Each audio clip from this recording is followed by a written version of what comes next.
Hala, Crisanto, tignan mo. Ang daming mga ibon nagliliparan. Oh, mga uwak yata yan ah. Pwede nga. Talaga ba? Nakita mo pa yun? Oo naman. Tignan mo kasi mabuti. Ayun oh, ang dami nga eh. Teka, ilawan ko nga. Aba, oo nga no. Ang dami nga. Sabi ko na sa'yo eh. Hanep, bilib na talaga ako sa linaw ng mga mata mo. Kaya pala kahit sa dilim nakakapamboso ka eh. Hoy, grabe ka naman sa akin. Baka mamaya may makarinig sa'yo. Isipin na nambuboso talaga ako. Makarating pa yan kay misis. Ma-outside di ko lambu pa ako. Ikaw talaga puro ka biro eh. Sus, totoo naman eh. Paano ba naman kasi, maski ang dilim-dilim ng paligid nakita mo pa yung mga uwak na nagliliparan. Grabe, ang itim no pre. Kung di ko pa inilawan di ko maaninag yung mga sinasabi mo. Huwag ka maingay. Tahimik na. Isarado mo na yung bibig mo. Ito naman, masyado ka namang nerbiyoso. Huwag ka mag-alala. Safe sa akin ang sikreto mo. Wala namang makakarinig sa atin dito sa laot, no? Maliban na lang kung may sirena dito. Huwag ka namang manakot. Alam mo namang usap-usapan talaga na may sirena talaga dito eh. Pambihira ka naman oh. Talaga ba? Natatakot ka si Serena? Panakot lang sa bata yun. Hindi sila totoo. Nako, mabuti pa tara na sa pantalan. Siguradong pagkakaguluhan na naman ang huli nating mga isda. Tahimik na tumango si Dolpo habang pinagmamasdan pa rin ang mga uwak na lumilipad sa impapawid. Maya-maya pa ay bigla siyang napatingin sa tubig. Parang may anino sa ilalim ng mga alon. At pakiramdam niya ay may nagmamasid at sumusunod sa kanila. Samantala, si Crisanto naman ay abala sa pag-aayos ng mga lambat. Tila walang pakialam sa kakaibang pakiramdam ng kanyang kasama. Tahimik silang naglalayag papuntang pantalan. Ilang sandali pa, nang marating nila ang pangpang, nagsimula na silang magbaba ng isda. At tulad ng inaasahan, agad nga na dinagsa sila ng mga tinderang namamakyaw ng kanilang mga isda. At nang matapos ang kanilang pakikipagtransaksyon, umuwi na sila. Ang dalawa ay nakatira sa isang isla kung saan may maliit na komunidad. Maliwanag na nang makarating sila doon. Nakita nilang naghihintay na doon ang asawa ni Dolfo. Nagdadalang tao ito pero gustong-gusto nito na palaging magpunta sa pangpang para abangan ang pag-uwi ng kanyang mister. Grabe pre, anong gayuma ba ang ginamit mo sa asawa mo? Araw-araw na lang nakaabang sa pampang ha. Walang palya. Anong gayuma sinasabi mo? Ang sabihin mo, masyado siyang nabighani sa kagwapuan ko. Sus, saan bandang gwapo dyan? Patingin nga. Siyempre, sa bandang mukha ko. Alangan naman sa mukha mo. Wala kang ang jowa eh. Aray ko naman pre, pinipersonal mo na yata ako niyan ha? Ikaw talaga ha? Pabiro munang nag-wrestling ang dalawang magkaibigan bago nila dinaong ang bangka. At nang huminto sila at makababa, siniguro nilang nakatali ito para hindi tangayin ng alon. Agad namang sumalubong ang asawa ni Dolpo at niyakap pa ito. Hindi naman maiwasang makaramdam ng inggit si Crisanto sa pagmamahalan ng dalawa. Wala pa naman kasi siyang napupuso ang babae, kaya wala pa siyang nagiging nobya. Umuwi na lamang siya sa bahay.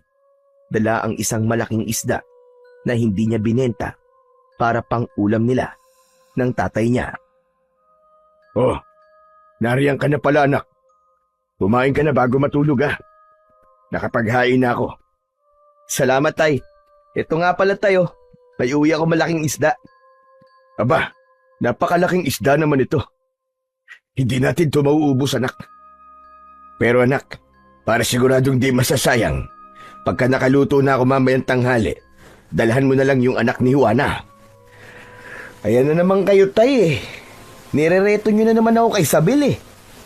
Ano bang masama roon? Dalaga naman siya, binata ka naman. Aba, kung hindi ako kikilos anak, baka hindi ka na makapag-asawa. Tignan mo nga ang kaibigan mo si Dolpo. Magkakaanak na. Samantalang ikaw, bokya ka pa rin. Itay, manliligaw po ako kapag may napusuan na po ko. Sa wala pa po akong nakikitang babae na nagpapatibok po ng puso ko eh. Aba, ano pala ang kulang kay Isabel? Maganda naman siya, morena, sexy. Ang gusto mo naman yata kasi, malalabanos ang kutis tulad ng mga nakikita mo sa pantalan.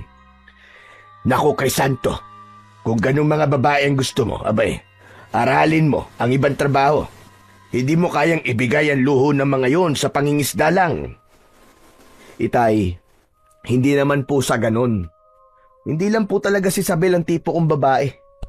Mas matapang pa sa akin yun eh. Hindi kami talo nun. Ay nako, bahala ka nga. Pero sana naman, mabigyan mo na ako ng apo. Para naman kahit matanda na ako at hindi ko na kayang mangisda, ay may pinagkakaabalahan naman ako dito. Oo na po, Susubukan ko po tayo, huwag kayo mag-alala. Pwede na po ba akong kumain? Aba, hindi kumain ka, wala naman pumipigil sa'yo.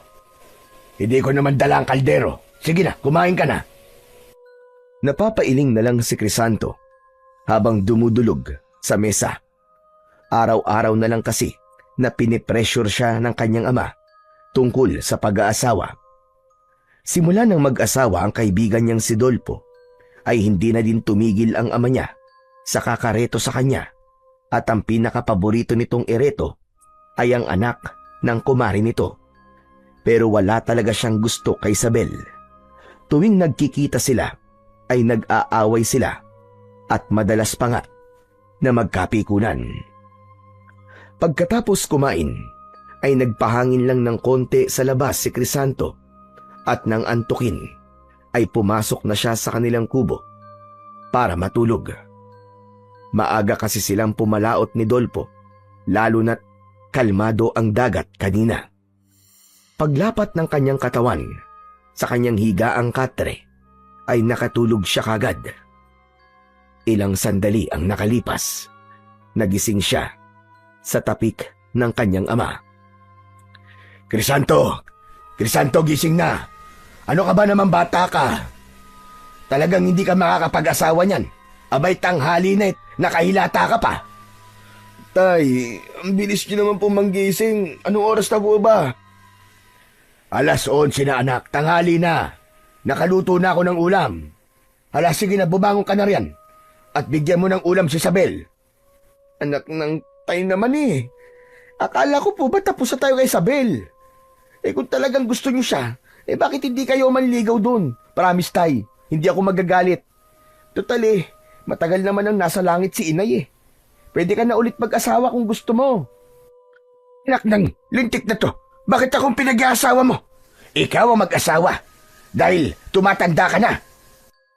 Uy, grabe naman po kayo sa tumatanda, tay. Wala pa nga akong 30 anyos eh. Tsaka tay, sinabi ko na nga sa inyo eh. Hindi kami talo ni Isabel. Kita niyo pong mas matontang kumilos sa akin yung babaeng yun eh. Kung manliligaw man po ko, tay, ang gusto ko, dun sa babaeng kong kumilos ay babaeng babae. Anong sabi mo? Biglang natigilan si Crisanto nang marinig mula sa kanyang likuran ang boses ni Isabel. Kinabahan siya ng todo at ramdam na ramdam niya ang mabilis na tibok ng kanyang puso. Hoy! Ikaw na magaling na lalaki ka! Kung hindi mo ako gustong ligawan, aba, mas lalong ayaw ko magpaligaw sa katulad mo. Tsura mo, kala mo pogi. Isabel, Ineng, nariyan ka pala. Nagbibiro lang naman itong binata ko. Huwag mo na siyang pansinin. Sige po. Siya nga po pala man Tiburcio. Pinibibigay po ni Inay itong biko na niluto niya. Para sa inyo lang po ito ha. Hindi pwedeng kainin ng iba riyan. Di wag. Kahit gaano pa kasarap ang luto ni Aling Juana, hindi ko talaga kakainin kapag ikaw ang nagdala. Baka lagyan mo pa ng gayuma yan eh. Mainlove pa ako sa'yo. Abat, ang kapal ng mukha nito ah. Kung manggagayuma lang din naman ako, pipili na ako ng gwapo, hindi katulad mo. Aba, bakit? Guwapo naman ako ah. Pero sorry, hindi ako magpapagayuma sa'yo, no? Abat! Talagang ginagalit mo ko, no? Anong gusto mo, ha? Halika dito! Magkasubukan tayo! Oh, kita mo na, Tay. Kita mo na. Ganyang babae ba ang gusto mo manugangin? Masahol pa sa mato na. Anong sabi mo?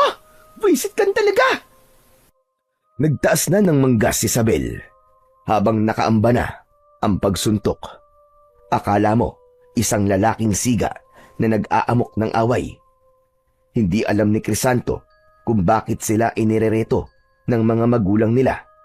Simulat sa pool naman ay magkaaway na silang dalawa na parabang aso at pusa. Biglang sumulpot si Dolfo. Oh, ano na naman ba yung away na yan? Alam nyo kayong dalawa? Bakit hindi na lang kayo magmahalan kaysa lagi kayo nag-aaway? Tatandang dalaga na lang ako. Kung si Crisanto lang din naman na mapapangasawa ko. Aba, akalain mo yun, dalaga ka pala. Hindi halatang dalaga ka eh. Leche ka! Kung hindi dahil kay Inay at Mantibursyo, never akong aapak sa pamamahay mo. Ay nako, makalayas na nga. Ang baho ng amoy dito. Padabog na lumabas ng kubo si Isabel. Sinuntok pa nga nito ang pinto bago tuluyang makalabas. Naiwan naman si Crisanto na naiinis dahil sa ginawa ng babae. Pre, paamuhin mo kasi yung babae. Ginagalit mo eh. Kaya nga naman, turuan mo nga na magpaamo ang kaibigan mo, Dolpo. Para naman hindi na pag-iiwanan. Sige po, Tatay Tiburcio. O ano pre, kailan ko sisimulan ng pagtuturo sa'yo? Si Raulo, saka pa dyan. Diyan ka na nga. Uy, sandali lang. Ito naman hindi na mabiro. Kaya nga pala ako pumunta dito ay para tanungin ka kung pwede ba tayo ulit pumalaot bukas. Ano ka mo? Gusto mong pumalaot ulit? Aba, sumisipag ka yata ngayon. Oo kailangan eh. Alam mo namang kabuanan na ni Mrs. Tsaka madami ang isdang nahuhuli natin ngayon. Ayoko naman sayangin ng pagkakataong kumita, di ba? Di gaya ng dati. Madaling araw pa rin tayong papalaot. Dating oras ah. O sige, Chong. Salamat. Sige. O yan. Ganyan ang masarap sa pag-aasawa, Crisanto. Yung may pinaglalaanan ng kita. Ay nako, si tatay naman oo. Bakit tay? May pinaglalaanan din naman ako ng kita ko ah. Hindi naman nasasayang eh. Sus! Ay siya nga pala, Dolpo. Di ba't malapit ng mga nakang asawa mo? Di ba't dapat binabantayan mo na? Kasi anumang oras, baka manganak na yon. Opo, Tatay Tiburcio. Pero sabi naman po ni Aling Juana na hindi pa siya manganganak ngayong araw. Kailangan ko po kasing kumayod para din may pera kami sa paglabas ni baby. Sige, ikaw ang bahala. Pero huling palaot mo na yan para may kasama ang asawa mo. Hindi natin alam, hindi ba? Opo. Nagpaalam na si Dolfo. Nang sila namang mag-ama ang naiwan, muling ipinilit ni Mang Tiburcio na dalhan ng ulam ang dalaga. Dahil sa konting pag-aaway kasi ng dalawa, kanina ay nakalimutan na nitong ibigay ang ulam kapalit ng biko na ibinigay nito. Samantala, mabilis na lumipas ang mga oras at sa muling pagsapit ng madaling araw, muling pumalaot ang magkaibigan. Pagdating sa laot, sa isang hagis pa lang ng lambat ay nakahuli na kagad sila ng maraming isda. Tuwang-tuwa si Dolfo. Konting oras lang ang inilagi nila dahil sapat na ang dami ng huli nilang isda. Kagad silang nagpunta muli sa pantalan para ibenta ang mga ito. Medyo may kalakihan ang kinita nila ng araw na yon. Samantala, pagbalik nila sa isla ay nagtaka si Crisanto nang makitang wala ang asawa ni Dolfo sa pangpang. Oh, Ngayon lang yata wala ang asawa mo, pre ah. Araw-araw na nakaabang sa yun, pero ngayon lang pumalya. oo nga eh. Ano kaya nangyari? Hindi kaya nanganak na siya, pre? Maya-maya, habang itinatali nila ang bangka, Dumating si Mang Tiburcio. Tumatakbo ito palapit. Dolfo! Dolfo, iwan mo na yan! Bilis! Bilisan mo! Umuwi ka na! Oh, bakit to? Ano po nangyari? Basta umuwi ka na lang iyo. Kami nang bahala dyan. Sige po. Mabilis na tumakbo pa uwi si Dolfo. Dala ng sobrang pag-aalala sa asawa.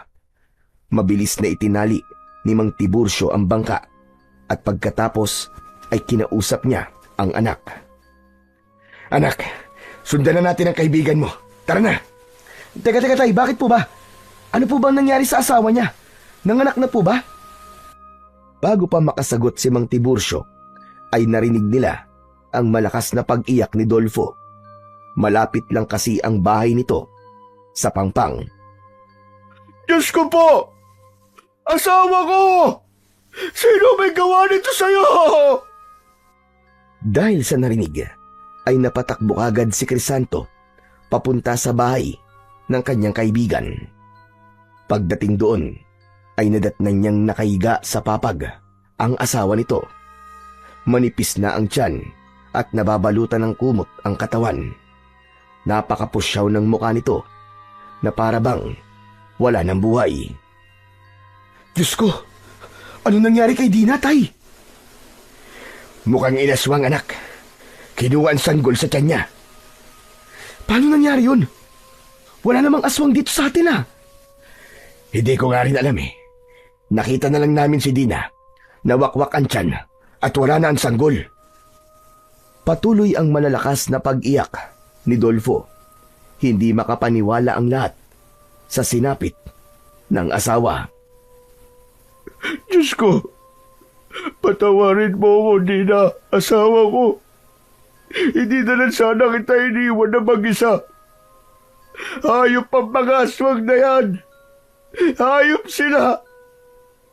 Papatayin ko sila. Papatayin ko sila. Halos magwala sa galit si Dolfo. Hindi nito malaman ang gagawin kung lalabas ng kubo o yayakapin ang asawa. Sa huli ay napaluhod ito sa tabi ng papag bago umiyak ng malakas at piniling yakapin ang asawa. Awang-awa naman si Crisanto kay Dolfo. Ang tagal bago naimasmasan si Dolfo. Ramdam ni Crisanto ang labis na pagdurusa ng kaibigan niya dahil asawa't anak nito ang nawala. Hindi siya umaalis sa tabi nito para umalalay. Naimasmasan man si Dolfo sa pag-iyak ay bakas naman ang galit sa mukha nito. Ano ba nangyari sa asawa ko? Bakit nangyari sa kanya yun? Bakit? Bakit? Nakarinig na lang kami ng malakas na sigaw mula sa kubo nyo. Nang puntahan namin, ay nakakita kami ng mga ibon sa bubong ng bahay nyo. Nagliparan ng mga ito paalis. Tapos nang pasukin namin si Dina, wala na. Wakwak na ang tiyan niya. Mga uwak po ba tinutukoy yung ibon, Mang Tiburcio? O, Dolfo, hindi ko nga alam kung saan galing ang napakaraming uwak na yun eh. Dati naman nang may mga uwak dito. Pero kakaibang mga yon, ang dami nila. At sama-sama kung lumipad. Mga lintik na ibog yun. Papatayin ko sila. Papatayin ko sila lahat. Agad na kinuha ni Dolfo ang terador niyang nakasabit sa haligi ng kubo at pagkatapos ay mabilis na lumabas ng bahay. Mabilis namang sinundan ni Crisanto ang kanyang kaibigan. Dolfo! Dolfo, sandali! Dolfo, sandali! Kumalma ka lang! Dolfo! Kumalma! Kung ikaw ang namatayan ng asawa at anak, kakalma ka ba, ha? Kakalma ka ba? Palibasa! Hindi mo nararamdaman ang nararamdaman ko kasi wala ka namang asawa at anak! Para hindi mo ko kaaway. Kakampi mo ko. Ang sinasabi ko lang sa'yo, huwag kang padalos-dalos. Hindi pang karaniwang uwak lang ang pumatay sa mag-ina mo, pare. Siguradong aswang ang mga yon. Mapapahamak ka. Wala akong pakialam. Kahit aswang pa sila, hindi ko sila uurungan. Igaganti ko mag-ina ko. Papatayin ko silang lahat! Hindi na napigilan pa ni Crisanto si Dolpo nang magpunta ito sa kakawyan. Ilang sandali pa ay nakasunod na din ang ilang mga kalalakian kasama si Isabel para tumulong sa pag-aalalay kay Dolpo. Naiintindihan naman nila ang labis na galit ng lalaki. Ayaw nila itong mapahamak kaya nakaalalay sila sa likod nito. Ginalugad nila ang gubat. Naghati-hati sila ng grupo. Samantala si Dolpo naman, bawat uwak na makita ay tinitirador niya. Pare, sandali! Pare! Huwag mo namang ilabas ang galit mo sa mga inosenteng ibon. Hindi sila ang pumatay sa asawa mo, kundi mga aswang. Pabayaan mo nga ako, Crisanto. Papatayin ko silang lahat. Wala akong ititira ni isa sa kanila. Samantala, habang patuloy sa pagtira ng mga ibon si Dolfo, nakita nila si Isabel na paparating.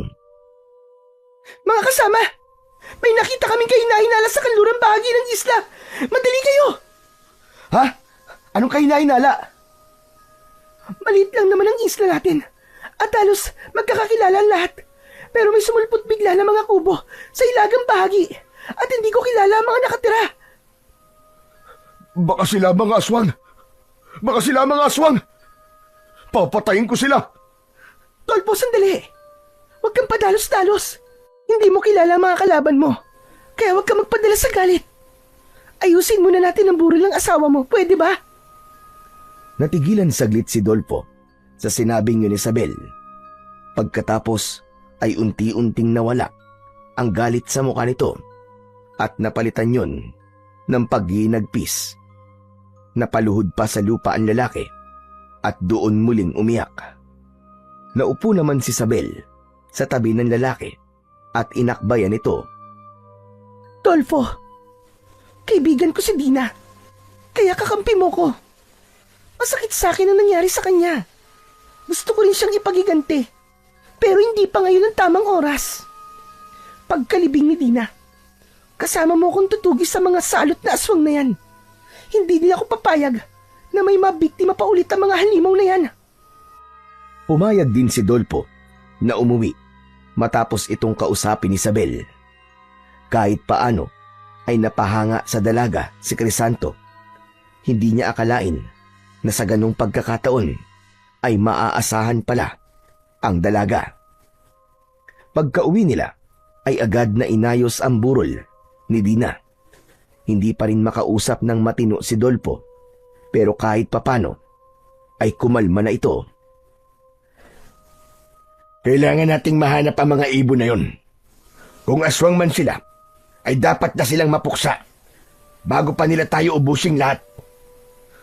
Tingin niyo po, tay, mga aswang nga kaya yung mga dayo sa ilaga? Sino pa man dapat paginalaan kundi sila lang? Hindi nga natin namalayan ang pagdating nila. Bigla na lang sila nagsulputan dyan. Pero hindi naman pwedeng basta-bastang mambintang na walang ebidensya. Magmamanman po ako mamayang gabi malapit sa kanila. Baka sakaling may masagap po akong ebidensya na sila ang mga aswang na sumalakay sa atin. Teka, Sabel. Hindi ba delikado ang gagawin mo? Gabi ka pa talaga magmamanman doon? Ano bang pakialam mo? Kita mo na tong babaeng to. Ako na nga itong concern sa'yo eh. Ganyan ka pa? Oo, tama na yan, tama na. Eh na naman kayong dalawa eh. Mag-aaway na naman kayo eh. Ay, naku, pambira talaga ang mga batang ito. Pero may punto naman ang anak ko, Sabel. Delikadong magmanman doon. Paano kung sila nga mga aswang? Eh di napatay ka nila. Wala naman po kasing ibang paraan para malaman po kung sino mga aswang. Tsaka, mag-iingat naman po ako. O sige, ganito na lang. Sasamahan na lang kita. Nako, wag na. Baka ikaw pa maging dahilan ng pagkahuli ko kapag sumama ka. Ay nako, hindi ba pwedeng kausapin mo ako ng maayos, Sabel? Hindi yung palagi ka na lang nakasuplada sa akin. Palagi ka na lang nakaangil. Ewan ko sa'yo. Diyan ka na nga. Sabel, huy! Ano naman bang ginawa ko, Sabel? Anak ng mga babae talaga. Ang hirap ispilingin. Pagsapit ng gabi, ay minatyagan ni Crisanto si Isabel. Iniisip niya na hindi kayang gawin ng babae ang sinabi nito, pero nag-alala pa rin siya na baka tumuloy pa rin ito sa pinaplanong pagmamanman sa lugar ng mga dayo. 10:00 ng gabi nang makita niyang umalis ito sa burol ni Dina. Palihim na sinundan ni Crisanto si Isabel hanggang sa makauwi ito. Akala ng binata ay matutulog na ang dalaga, pero nagulat na lang siya nang muli itong lumabas. Nakasuot na ng itim na pantalon at t-shirt. Nakatago ang mahabang buhok sa suot na sombrero, tapos may nakasabit pang itak sa bewang nito. Naglakad si Isabel papunta sa kakahuyan, kaya napakamot na lang sa ulo ang binata. Anak ng teteng, napakatigas talaga ng ulo ng babaeng to. Saan kaya kumukuha ng tapang to? Palihim niyang muling sinundan si Isabel. May dala itong flashlight, habang si Crisanto ay pilit inaaninag ang daan sa tulong ng mapusyaw na liwanag ng buwan. Pagkatapos ng mahaba-habang lakaran, ay nakarating sila sa hilagang bahagi ng isla. Nagtago si Isabel sa malalagong damo habang nakasilip sa kuta ng mga dayo. Si Crisanto naman ay nagtago sa likod ng malalaking puno habang nakatanaw sa dalaga. Nakita nila ang pagtitipon ng mga tao sa labas. Nagdarasal sila sa lengguwaheng hindi maintindihan. Dahan-dahan namang lumapit si Crisanto sa likod ni Isabel habang nakatitig sa mga taong nagtitipon. Ilang saglit lang ay nagpalit anyong uwak ang mga ito. Akmang sisigaw si Isabel, pero mabilis na natakpan ni Crisanto ang bibig ng dalaga. Isabel, tahimik ka! Ako to, si Crisanto! Huwag ka sisigaw! Maririnig nila tayo! Ano ba? Ano bang ginagawa mo dito? Sinundan ka! Halika na! Kailangan malaman ng mga kababaryo natin na sila nga ang mga aswang. Maingat pero nagmamadaling naglakad ang dalawa pabalik sa mga kabahayan. Nang magliparan ang mga ibon, ay mabilis silang dumapa sa lupa para hindi sila mapansin ng mga ito. Nang wala na ang mga ibong uwak, ay doon lang sila muling tumayo. Diyos ko po, Crisanto! Papunta sila sa mga kabayan! Halika na! Magmadali na tayo! Hawak kamay na tumakbo ang dalawa hanggang sa makarating sila sa mga kabayan. Nagkakagulo ang mga tao dahil sa mga nagliliparang uwak sa paligid. Lalo na sa burol ni Dina. Nagpulasan ang mga tao at pumasok sa kanya-kanyang mga bahay. Ang natira na lang sa burol ay si Dolpo at ang mga magulang ni Dina. Natigilan naman sila Crisanto at Isabel sa hindi kalayuan at parehong nakatanaw sa mga ibon. Mula doon ay rinig nila ang pagsigaw ni Dolpo. Mga walang hiya! Papatayin ko kayong lahat! Uubusin ko kayo! Dolfo, pumasok ka na sa loob ng bahay! Huwag kang lalabas! Mapapahamak ka! Nakasilip lang si Mang Tiburcio sa bintana ng bahay nila. Hindi naman nagpapigil si Dolfo at lumabas pa rin ito. Wala nang nagawa si Mang Tiburcio kundi panoorin mula sa bintana ang ginagawa ni Dolfo. Hindi na nga napigilan pa si Dolfo ng mga magulang nito, lalo na nang damputin nito ang terador at mabilis na lumabas ng bahay. Pumulot ito ng bato at inasinta ang isang uwak. Tinamaan naman ang ibon at bumagsak sa lupa. Ngunit ang nakagigimbal pa doon ay nagpalit anyong halimaw ang ibon nang lumapag ito sa lupa. Napuno ng takot ang mga tao, lalo na nang magsipaglapag na rin ang ibang mga ibon sa anyong halimaw. Sige! Dakpin ang lalaking yan! Kunin ang lahat ng mga taong makukuha ninyo! Nagsimulang maging bayulente ang mga aswang. Lahat ng kubo ay winasak ng mga ito para mapalabas ang mga tao. na puno ng iyakan at sigawan ang islang yun. Sina Crisanto at Sabel naman ay mabilis na nagtago habang kuyom ang kamaong nakamasid sa nangyayari sa mga kaisla. Bitiwan niyo ako, mga hayop kayo! Mga demonyo kayo! Pagbabayaran niyo ang ginawa niyo sa asawa ko! Matapang ka, lalaki. Wala ka nang laban. Napakayabang mo pa rin. Paano mo kami mapapaslang kung biyag ka na namin? Hindi ko man kayo mapatay ngayon, pero darating din ang karma yung tandaan niyo yan! Mga hayop! Mga halimaw! Hindi mangyayari yan. Dahil simula sa araw na ito, ako na ang magiging pinuno sa islang ito. At kayong lahat, magiging pagkain na lang namin kayo.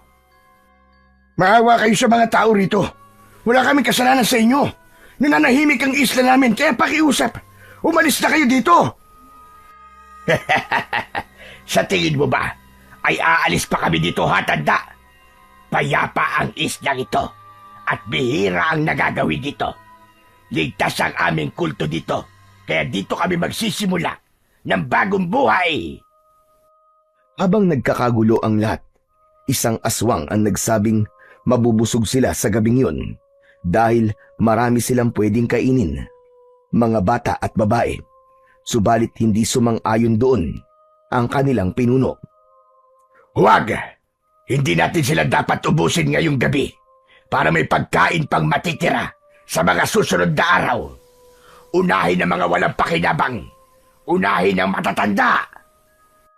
Humalakhak ang mga aswang bago nagkanya-kanya sa pagdampot ng mga matatanda. Unang kinuha si Aling Juana na ina ni Sabel. Nagpumiglas ang matandang babae pero malalakas ang aswang na may hawak sa kanya. Kitang-kita naman ni Sabel ang takot at pagmamakaawa ng kanyang ina. Hindi na kinaya ng babae ang nakikita, kaya tumayo siya sa pinagkukublihan. Sabel, saan ka pupunta? Papatayin nila ang nanay ko! Papatayin ka din nila kapag nagpakita ka! Anong gusto mong gawin ko?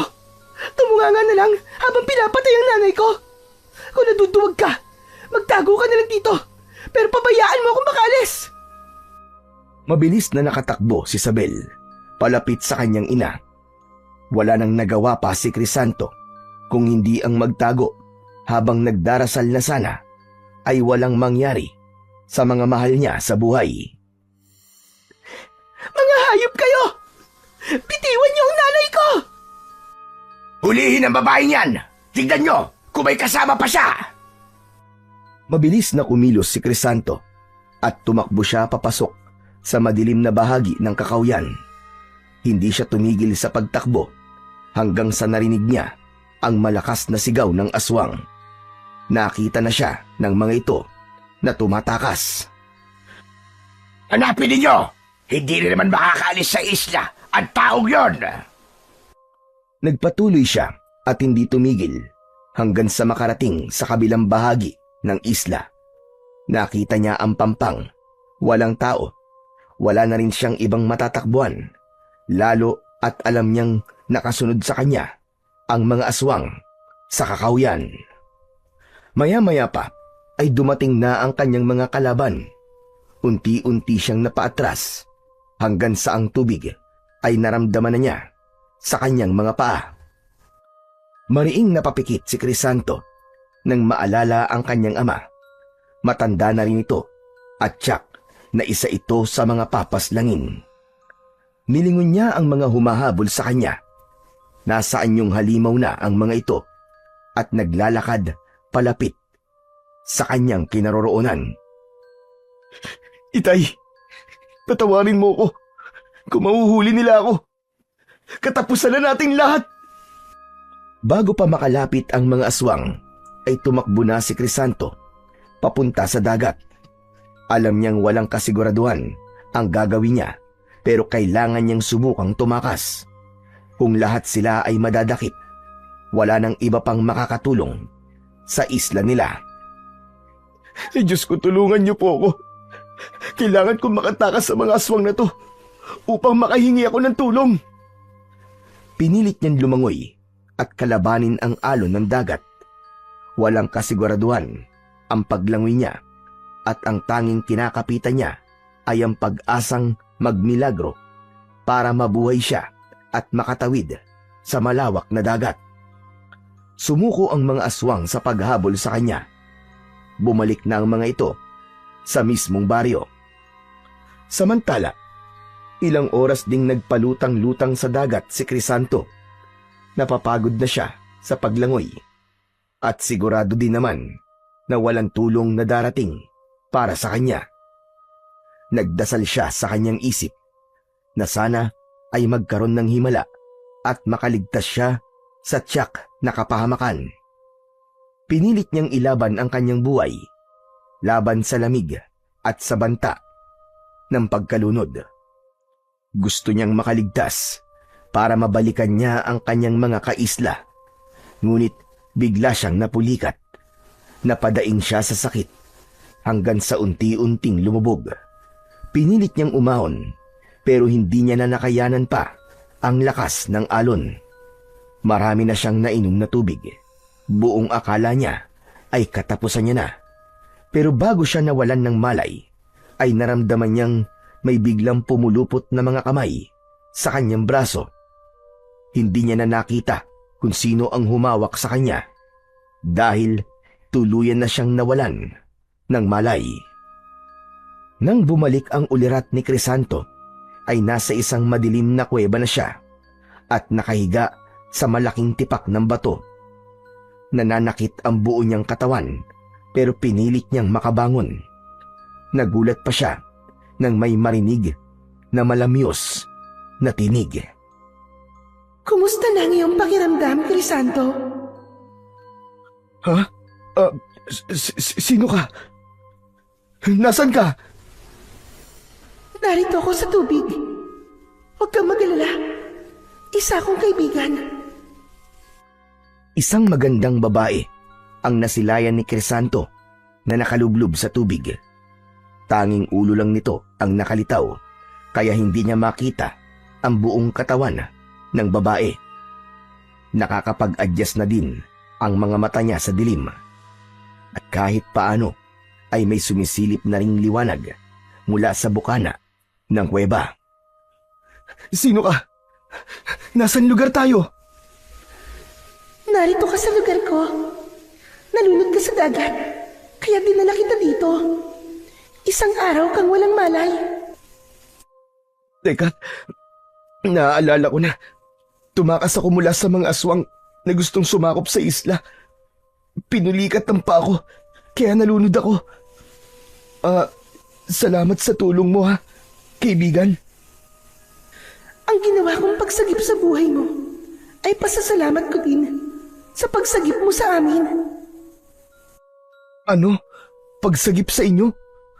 Wala akong natatandaan na may iniligtas akong magandang babae. Ikaw ang pumigil sa mga mangingisda noon sa pagpapasabog ng dinamita sa dagat. Dahil sa iyong katapangan, napigilan sila na iligtas mo muntikang pagkasira ng aming tahanan. Teka, sino ka ba talaga? Hindi ko kasi maintindihan ang mga sinasabi mo. Anong tahanan ng muntik masira? Ang dagat? Ibig sabihin, nakatira ka sa dagat? Lumangoy palapit ang babae at gumapang patungo sa kinatatayuan ni Crisanto. Napaatras ang binata nang makita ang kabuuang katawan ng babae. May buntot ito ng isang isda. Isa kang sirena? Huwag kang matakot, Crisanto. Tulad ng sinabi ko, hindi ako kaaway. Matagal na kitang minamatyagan, kaya alam kong mabuti ang iyong kalooban. Diyos ko po, huwag ka lalapit sa akin. Huwag ka lalapit sa akin. Bakit ka natatakot, Crisanto? Ako ang siyang nagligtas sa buhay mo. Kung gusto kitang saktan, dapat ay pinabayaan na kitang malunod at mamatay. Pero, ano kasi? Hindi kami masama, Crisanto. Mali ang pagkakaunawa niya sa amin. Mga tao masasama at makasarili. Sinisira nila ang dagat. Kung may nasasaktan man kaming tao, yun ay dahil kailangan naming iligtas ang aming sarili, pati na rin ang aming tahanan. Patawad. Iba ka sa kanila, Crisanto. Alam kong mabuti ang puso mo. Alam ko rin ang kinakaharap mong problema. Naalala bigla ni Crisanto ang kalagayan ng kanilang isla at ang misyon niya kung bakit nilangoy niya ang dagat. Kailangan ko pala makahingi ng tulong. Kung isa kang ang kaibigan, tulungan mo kung makarating sa pantalan. Sige na. Sa pantalan? Bakit? Kanino kayo hihingi ng tulong doon? Sigurado ka bang matutulungan ka nila? Natigilan si Crisanto sa sinabing yun ng Serena dahil masyadong malayo ang munisipyo sa kanila. Kailangan pa niyang bumiyahe para makarating sa istasyon ng pulisya. Mahihirapan pa siyang ipaliwanag sa mga pulis ang nangyayari sa kanilang isla. Baka hindi sila maniwala na aswang ang sumalakay sa kanila. Pero alam niyang yun lang ang tanging paraan para mailigtas niya ang kanyang mga kaisla. Kailangan ko subukan. Dahil kung di ko gagawin yun, mamamatay ang lahat ng tao sa isla namin. Nakatakas ka na, Crisanto. Bakit babalik ka pa sa isla niyo? Umakas ako. Hindi para sa sarili ko, kundi para din sa kanila. Kailangan ko silang balikan at tulungan. Napatunayan kong muli na busilak ang puso mo, Crisanto. Hindi ka makasarili. Dahil dyan ay tutulungan kita para mailigtas mo ang iyong mga mahal sa buhay. Hinubad ng Serena ang suot nitong kwintas bago yun ipakita sa kanya. Ang kwintas na yun ay may palawit na kakulay ng tubig. Ngunit kapag nasisinagan ng ilaw ng buwan, ito ay nagiging kasing puti ng perlas. Ito ang mutya ng mga Serena. Ipapahiram ko ito sa iyo para malabanan mo mga aswang na sumakop sa inyong isla. Iba yung lakas ng pangangatawan, liksi ng pagkilos, at tagabulag ang taglay nitong kapangyarihan. Ano ka mo? Mutya ng Serena? Totoo ba yan? Nakikita mo naman ng aking anyo, hindi ba? Ako ang patunay na totoo ang Serena, pati na rin ang aming mutya. Hindi yun. Ang ibig ko sabihin sigurado ka bang ipagkakatiwala mo ang mutya sa akin? Bilang tugon ay iniabot ng Serena ang mutya kay Crisanto. Hindi naman makapaniwala ang binatang si Crisanto nang kunin niya ang mutya mula sa kamay ng Serena. Halika, Crisanto. Ipikit mo ang iyong mga mata dahil ipapasa ko sa iyo ang kaalaman kung paano gagamitin ang mutya ng Serena. Ipinikit ni Crisanto ang kanyang mga mata. Tila ba may kung anong init siyang nararamdaman sa palad niya nang may hawak sa mutya. Gumapang ang kakaibang init na yun sa buo niyang katawan at para siyang nalulunod sa kung anong enerhiyang dumaloy sa kanyang mga ugat. Hindi niya kinaya ang malakas na enerhiyang yon, kaya nawalan siya ng malay. At nang muli siyang magkaroon ng ulirat, nakadapa na siya sa buwanginan. Nasilaw pa siya sa liwanag ng araw, kaya mariin siyang napapikit bago marang bumangon. Dahan-dahan niyang muling minulat ang kanyang mga mata. Doon lang niya napagtanto na naroroon na siya sa kanilang isla. Naglakad siya sa may kakawyan upang makapagkubli at doon ay may nakita siya. Sa hindi kalayuan ay natanaw niya si Dolpo, tila nagmamanman sa paligid. Laking tuwa naman ni Crisanto dahil buhay pa pala ang kanyang matalik na kaibigan. Dolpo! Dolpo! Tatakbo na sana siya para lapitan ang kaibigan nang matigilan siya. Paano ay nilapitan ito ng isang lalaki na hindi niya kilala. Nag-usap ang dalawa na para bang magkakilala. Kapwa nila narinig ang boses niya. Kaya naman, agad na ipinahanap ng aswang kung kanino at saan galing ang boses na tumawag kay Dolpo. Hayop ka! Hayop ka, Dolpo! Kumampi ka na sa mga aswang! Hayop ka! Traidor!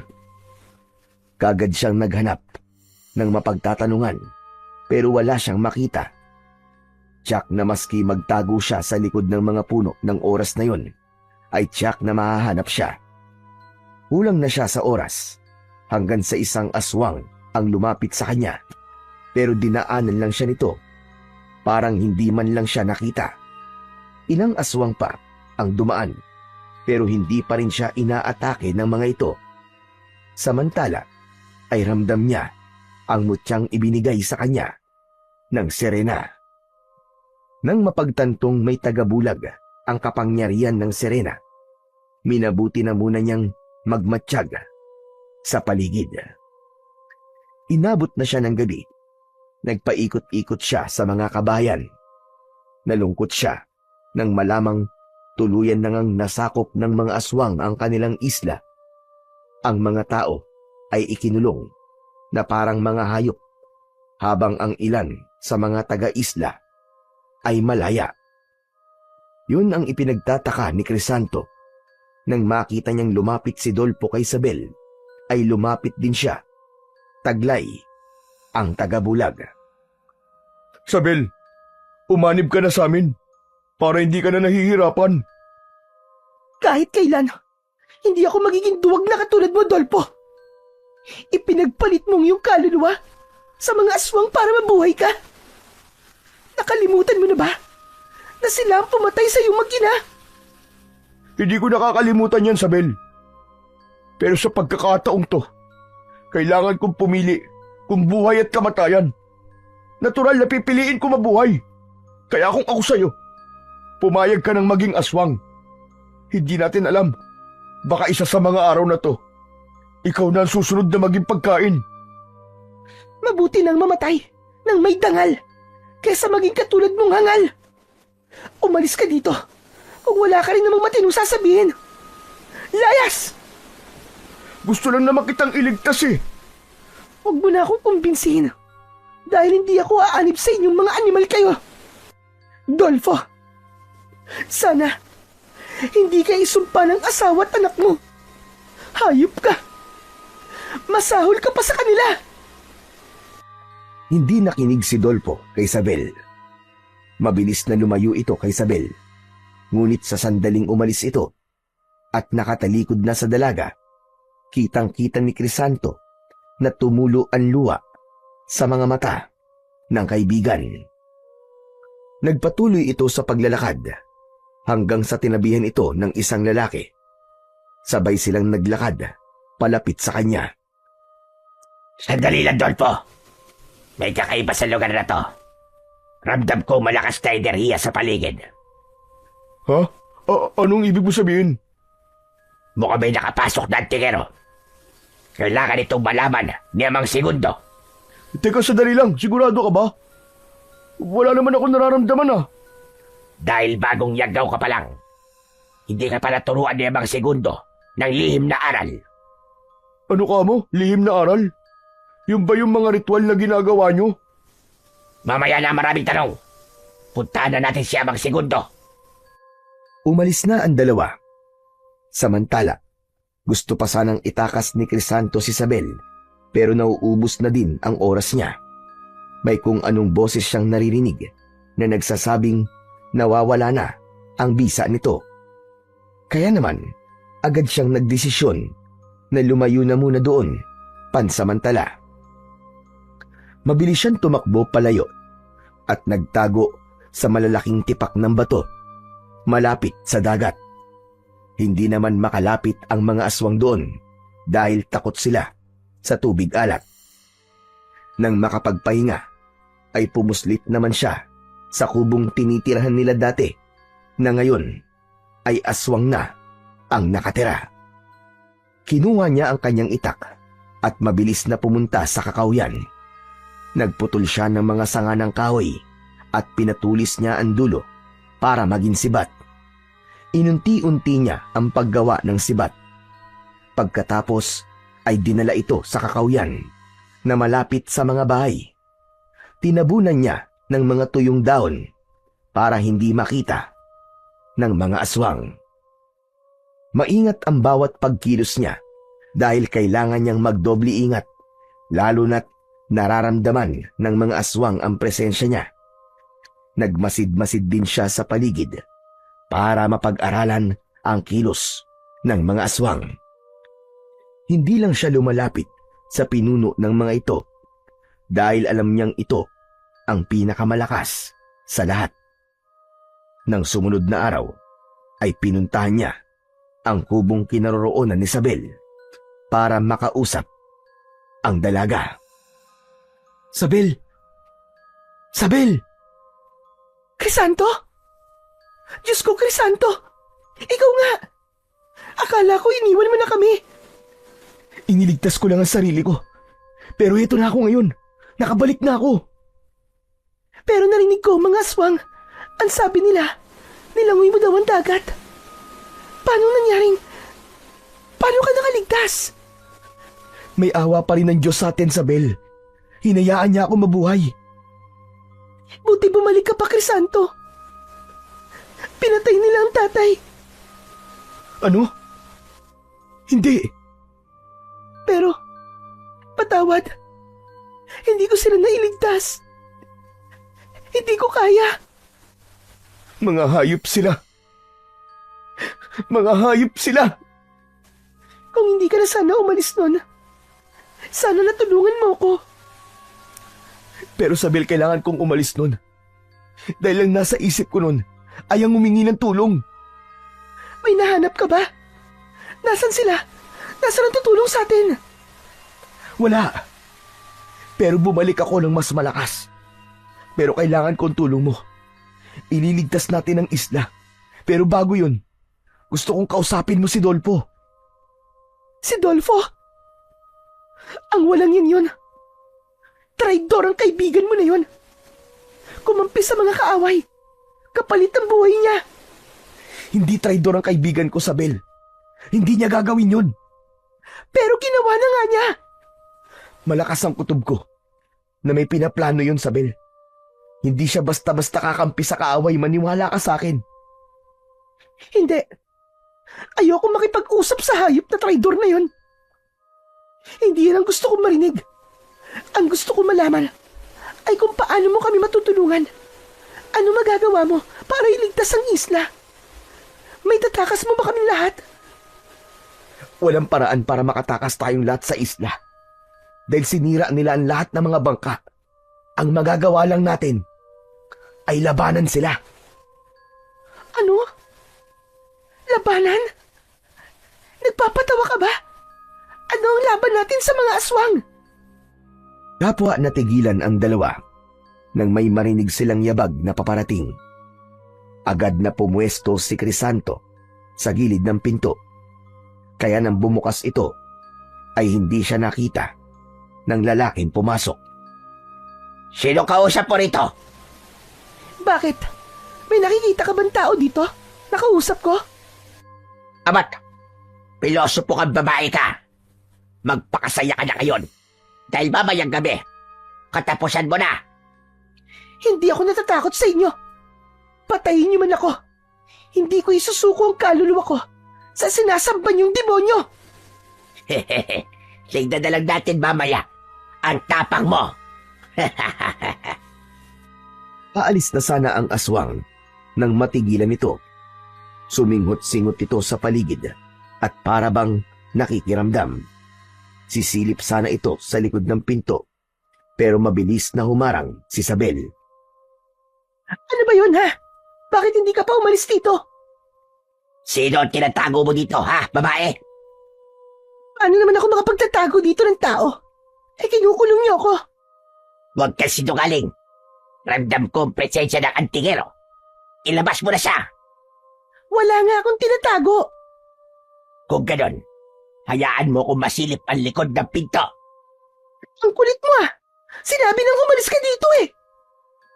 Matapang na sinugod ni Isabel ang aswang na nasaan yung tao pa. Ipinagtabuyan niya ito palabas sa kubo, pero mas malakas ang aswang. Isang tabig lang nito kay Isabel ay tumilapon na sa sulok ang dalaga. Nagawang silipin ng aswang ang likod ng pinto, kaya mariing napapikit si Isabel dahil sa pag-aakalang mahuhuli na ng aswang si Crisanto. Mabuti na lang at nagkaroon ulit siya ng tagabulag sa tulong ng kanyang mutya. Walang nakita ang aswang sa likod ng pinto, kaya naman nagtaka ito. Anak nang, kaninong malakas na enerhiya ang nararamdaman ko?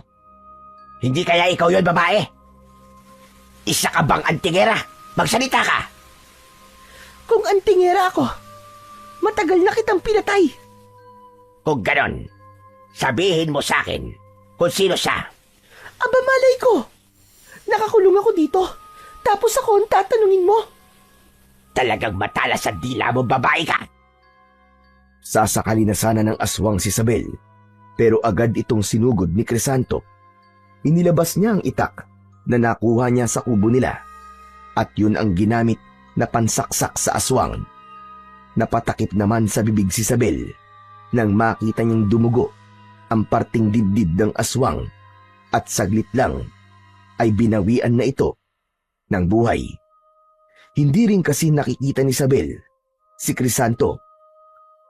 Isabel, naniniwala ka na ba sa akin na kaya ko kayong tulungan? Crisanto? Crisanto, nasan ka? Taglay kong tagabulag na nakuha ko sa mutya na Serena. Presensya ng mutya ang nararamdaman ng mga aswang. Pero, papanong... Tsaka na ako magpapaliwanag, Isabel. Kailangan ko ang tulong mo. Kapag tinipon kayo mamaya para pakainin, bulungan mo ang ibang mga kalalakihan. Sabihan mong may mga sibat akong ginawa at itinago malapit sa kakauyan. Tinabunan ko mga to ng mga tuyong dahon. Magagamit ninyong panlaban yun sa mga aswang. Basta, itarak nyo direkta sa dibdib nila. Sige. Pero paano? Anong gagawin natin? Paano namin yun makukuha? Makinig kang mabuti. Gagawa ako ng gulo. At kapag nagkagulo ang mga aswang, ayun na ang hudyat para magsitakbo kayo at kunin ang mga armas. Ang importante ay hindi malaman ng mga aswang ang binabalak natin. Sige, Crisanto. Ako nang bahalang magsabi sa iba. Pero, paano ang bangkay na yan? Huwag ka mag-alala. Ako nang bahala dyan. Binuhat ni Crisanto ang bangkay ng aswang. Hindi ito naabo dahil anyong tao ito nang mapaslang niya. Iilan lang ang mga aswang nagising para magbantay. Karamihan sa kanila ay tulog sa araw, kaya naman hindi nahirapan si Crisanto na ilabas sa kubo ang bangkay. Dinala niya ito sa harap ng kubong tinitirhan ni Segundo. Matapos yun, ay bumalik na siya sa dagat para planuhin ang gagawing paglusob mamayang gabi. Magdadagdag pa siya ng mga sibat para mas maraming magamit ang mga kalalakihan kapag nagsimula na ang pakikipaglaban nila sa mga aswang. Habang naglalakad, ay nakita niya ang ibang mga aswang na nagbabantay sa paligid. Hindi kasama ang kaibigan niyang si Dolpo sa nakatokang magbantay doon ng araw na yon. May mga inaatasan kasi ang pinunong si Segundo para magbantay sa dating daungan ng mga bangka para makita kung may darating o aalis. Wala na din naman ang mga bangkang pangisda doon dahil sinira na ito ng mga aswang. Agad na naalala ni Crisanto ang kanyang ama, pati na ang mga kababayan niyang pinatay ng mga ito. Nakaramdam siya ng matinding galit. Mga hayop kayo! Magbabayad kayong lahat! Magbabayad kayo sa ginawa niyo sa amin! Hinugot niya ang itak na nakasukbit sa bewang niya bago marahang nilapitan ang isang aswang. Agad niya itong sinaksak sa bandang dibdib. Hindi man lang namalayan ng mga kasama nito ang ginawa niyang pagpatay. 5 aswang ang naroon, kaya kailangan niyang magdahan-dahan para hindi siya mapansin ng mga ito. Isang aswang pa ang nakahiwalay sa mga kasama, kaya iyon ang pinuntirya niya. Agad niya itong sinaksak sa bandang dibdib din, na agad nitong ikinamatay. 3 aswang na lamang ang natitira at nagkukumpulan ang mga ito. Hindi naman siya nakikita, kaya marahan siyang lumapit sa kinatatayuan ng mga ito. Nang makalapit siya, ay naalerto ang mga aswang. Parang nararamdaman ng mga ito ang presensya niya. Sinugod ni Crisanto ang isang aswang na akmang tatakas.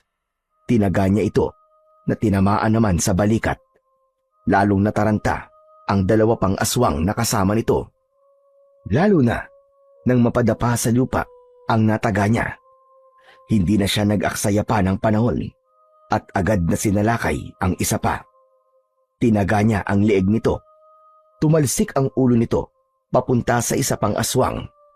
Nanlaki sa takot ang mga mata nito bago tumakbo palayo habang sumisigaw. Hayop ka! Tatakas ka pa! Wala ka ng kawala! Papatayin kita! Maliksing kumilos si Crisanto dahil na rin sa tulong ng mutya ng Serena. Nahabol niya ang tumatakas na aswang at agad na tinaga sa likod. Humiyaw sa sakit ang aswang, pero hindi niya na ito hinayaang makatakbo pa. Sinaksak niya kagad ito sa dibdib na agad nitong ikinamatay. Binalikan naman niya ang isa pang aswang na nataga niya sa balikat. Gumagapang ito sa lupa dahil hindi na nito maigalaw ang isang braso. Tinapakan naman ito ni Crisanto sa likod, kaya napadaing ito sa sakit. Sino kang lapastagag ka? Magpakita ka sa akin kung talagang matapang ka. Magpakita ka! Kayo ang mga lapastangan. Mga demonyo kayo. Hindi nyo lang inangkin ang islang ito. Ginawa niyo pang masahol sa baboy ang mga nakatira dito. Mga demonyo kayo! Humanda ka kay Amang Segundo. Hindi ka niya bubuhayin. Ang ama niyo ang humanda sa akin. Pagbabayaran niya ang ginawa niya sa islang ito at sa mga tao dito. Hindi mo siya kaya. Papatayin ka rin niya. Ganon. Sayang, dahil mauuna ka, hindi mo na makikita kung paano ko papaslangin ang minamahal mong Amang Segundo. Tinagpas ni Crisanto ang ulo ng aswang. Nagtalsikan pa ang mga dugo nito sa kanya. Paalis na siya nang marinig niya ang mga nagkakagulong aswang. Narinig ng mga ito ang pagtawag kanina ng aswang na napaslang niya. Mabilis namang tumakbo si Crisanto papunta sa lugar na kanyang pinagtataguan. Sa lugar kung hindi siya kayang puntahan ng mga kalaban. Subalit nakita siya ng ilang aswang at itinuro siya kagad sa pinuno nila. Hindi maintindihan ni Crisanto kung paano siya nakita, gayong hindi pa oras na mawalan ng bisa ang kanyang tagabulag. Hulihin ninyo at iharap sa akin ang buhay. Ako ang magpaparusa sa kanya. Napagtanto ni Crisanto na iba-iba ang kakayahan ng mga aswang. Ang iba ay nakararamdam lang dahil mas mababaw pa lang ang kaalaman nila sa lihim na aral, habang ang iba naman ay mas biyasa na at may kakayahan ng makakita kahit sa mga nagkukubling kalaban, kahit pa sa mga may tagabulag na kagaya niya. Mas binilisan ni Crisanto ang pagtakbo nang habulin siya ng mga aswang. Hindi pa naman sila makapagpalit ng anyo dahil maliwanag pa ang paligid. Nang makarating sa dagat, ay agad siyang nagtago sa malalaking tipak ng bato. Dahil doon, ay hindi na siya nasundan pa ng mga aswang. Nakatayo lang ang mga ito, malayo sa baybayin, pero nakatanaw sa kinaroroonan niya. Alam niyang takot ang mga ito sa tubig alat. Akala mo ba makakatapak ka pa sa isla nito? Hanggang diyan ka na lang, lapastangang lalaki! Maghintay kayo dyan! Wala akong pakialam na mamuti ang mga mata nyo sa kakahintay sa akin! Nagbantay nga ang mga aswang upang hindi siya muling makapasok sa isla. Samantala, pagsapit ng takip silim, ay umalis na si Amang Segundo na pinuno ng mga aswang. Natira na lamang ang iba pang mga aswang para magbantay sa kanya. Mga siraulo! Magbantay kayo hanggat gusto nyo. Taglay niya ang mutya ng sirena. Kaya naman, may kakayahan siyang lumangoy at pumailalim sa tubig ng matagal. Naghanap siya ng ibang madadaanan upang muling makapasok sa isla. Nang makahanap, ay agad na siyang umahon at naglakad papasok sa kakawyan. Subalit may nakakita ulit sa kanya. Anak nang, nalintikan na! May bantay din pala dito! Inihanda niya ang sarili niya sa pagsugod ng mga aswang. 3 aswang ang nandoon at agad na pumalibot sa kanya. Sumugod ng isa at hinawakan siya sa balikat. Agad naman itong napasok, kaya napaatras. O ano? Lumapit pa kayo! Akala ko ba kaya niyo ko? Ano? Lapit pa! Lapit! Napaatras ang mga ito habang patuloy sa pag-angil. Kung ayaw niyo lumapit, sige, ako na lang ang lalapit sa inyo! Mabilis na tumalikod ang mga aswang at akmang tatakbo sana nang umabante siya. Subalit dahil sa taglay niyang bilis ay agad niyang nilapitan ng mga ito at gamit ang kanyang itak, tinaga niya ang isa. Ngunit maliksing nakaiwas ito sa pag-atake niya. Pinagtawanan pa siya ng mga aswang. Pinakalma niya ang sarili. Maya-maya pa ay tila bumubulong na sa kanya ang mga alon. Narinig niya ang tinig ng sirena. Malayo yun, pero naiintindihan niya. Itinuro nito ang orasyon na dapat niyang sambitin. Mabilis siyang kumilos. Ang kanyang liksi ay katulad ng sakidlat. Sa gulat ng mga aswang, isa ang nagsabi na kailangang tawagin na nila ang kanilang mga kasama. Hindi ako papayag na makaalis pa kayo. Ano kayo, mga hilo? Mga hayop kayo. Para to sa tatay ko! Dumaing sa sakit ang unang aswang na kanyang nasaksak. Ito pa! Para sa lahat ng mga pinatay nyo! Muli ay sinaksak niya ito hanggang sa mamatay. Papatakas na ang 2 aswang, pero mabilis niyang nahabol ang isa pa. Nagmamakaawa ito ng gusto sa kanya na wag papatayin. Nagmakaawa din ang mga pinatay nyo. Pero nakinig ba kayo, ha? Nakinig ba kayo? Papatayin ko kayong lahat. Hindi kayo dapat kaawaan! Mabilis ang bawat galaw ni Crisanto. Napatay niya ang 2 aswang, habang ang isa na mas malakas at may kakayahang makakita sa kanya ay mabilis na nakatakbo at nakalayo para magtawag sana ng mga kasama. Hinabol niya ito at agad namang naabutan. Ang lalaki ay biglang nagbago ng anyo at inihanda ang sarili sa malakas na pag-alulong, pero mabilis na dinamba ito ni Crisanto. Nagpambuno silang 2 hanggang natumba at nagpagulong-gulong sa lupa. Unang nakatayo si Crisanto, kaya pagtayo ng aswang ay tinaga niya ito sa likod. Isang mahaba at malalim na hiwa ang tinamo ng aswang. Dahil sagrado ng orasyon at nababad sa tubig alat ang itak, ay agad na umusok ang sugat ng aswang hanggang sa magliyab ang katawan nito at tuluyang tupukin ng apoy. Aalis na sana si Crisanto, pero nagsidatingan ang mga aswang na kanina ay nagbabantay sa kanya sa pangpang. Pinalibutan siya ng mga ito Kaya umusal siya ng proteksyon bago sinugod ang isang aswang. Natutuyo na ang katawan niya, kaya wala na ang tubig alat na pumuprotekta sa kanya. Galit na galit ang mga aswang sa kanya, minumura at sinusumpa na siya ng isa. Ang dami mong sinasabi, hayop ka! Tapusin na natin to! Sumugod si Crisanto habang iwinawasiwas ang itak. Malakas ang puwersang inilalabas niya, kaya hindi makalapit ang mga aswang. Kayang-kaya niyang sabayan ang liksi ng pagkilos nila. Nagpalit ng anyong halimaw ang mga ito.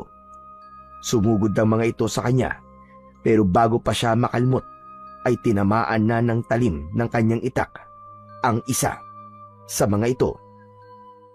Lumalabas lang ang tapang nyo dahil marami kayo. 5 laban sa isa. Hindi kaya ako lugi niyan? Pinagtawanan siya ng mga aswang. Tinawag na duwag at walang kwenta si Crisanto. Ano? Ako duwag? Mga diablong buwang kayong lahat! Papatayin ko kayo! Papatayin ko kayo! Nagkaroon ng matinding laban. Malulupit ang mga bagong aswang na kalaban niya. Walang silbi ang kanyang tagabulag dahil nakikita siya ng mga ito. Mabibilis din ang kanilang mga kilos. Medyo nahihirapan si Crisanto sa pagpaslang sa mga ito. Ilang sandali ang nakalipas ay biglang natigilan ng binata nang makakita ng ibang grupong pasugod sa mga aswang na kalaban niya. Pagdating ng mga ito ay agad na sumiklab ang laban.